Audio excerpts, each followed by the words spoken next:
Պարոն նախագահ, ԱՄՆ պետքարտուղարի այցը Հայաստան, դուք անվանել եք Հայաստանի ընտրություններին միջամտելու փորձ։ Ինչու եք այդպես կարծում եւ ձեր կարծիքով օտարերկրյա պետությունների աջակցությունը ցանկացած տեխնացուի օգտին կարող է ազդել ընտրողների կողմնորոշման վրա։ Նայեք,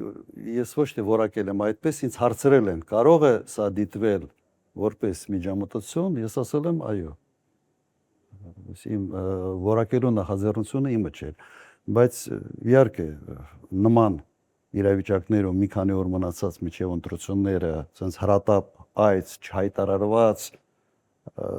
ոչ հայտնի հանրությանը օրակարգով եւ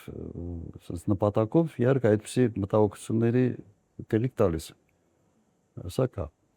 Հատկապես մենք տեսնում ենք, որ վերջերս քարոզարշավի մաս է դարձրել նաև եվրոպական որոշ երկրներից պատվիրակությունների այցը։ Երբ նայում ես թե վերջապես ինչ բովանդակային փաստաթղթեր են ստորագրում, առանձնապես բան չկա, բայց այցը որոշակի քարոզչական բնույթ անկասկած կրում է։ Ինչն է ստեղված, մենք դառնում ենք աշխարհաքաղաքական, այսպես ասենք, մրցակցության կենտրոնում,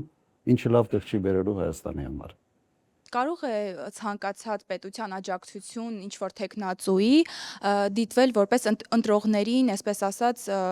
կողմնորոշման վրա ազդել։ Օրինակ, մենք տեսնում ենք, թե ինչպես են իշխանականներն ասում, որ Ռուսաստանը ընդդիմադիրներին է աջակցում։ Ես Ռուսաստանից որևէ հայտարարություն ընդդիմադիրների օգտին չեմ լսել, բայց եվրոպական երկրներից հայտարարություններ իհարկե կան։ Եվ ոչ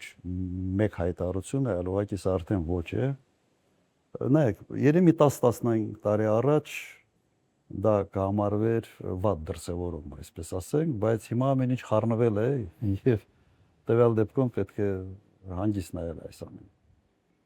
Ինքը լավ չի, ինքը փորձ է ազդել ընտրությունների վրա եւ այսօր այն կողմը, որը փորձում է ընտրությունների վրա ազդել, փորձում է հիմնավորել դա մյուս կողմի ազդեցության փորձերով։ Եվ այսպես փոխադարձ անընդհատ այդ էսկալացիայի այսպես աստիճաններով բարձրանալը լավ տեղ չի կան։